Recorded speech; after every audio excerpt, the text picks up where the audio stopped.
শুদ্ধ চিত্তে শপথ করছি, আমি আজ একটি মহান দায়িত্ব আছি, যা শুধু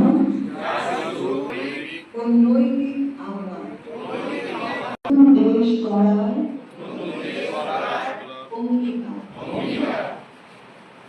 অঙ্গীকার করছি দেশের সকলকে দেশ গড়ব। সরকার মানে আমি, আর রাষ্ট্র মানে আমরা। চাদরে ঢেকে দিতে আমরা বদ্ধপরিকর। ও ন্যায় বিচার রাস্তায়, কর্মস্থলে, নারী ও শিশুর নিরাপদ বিচরণ,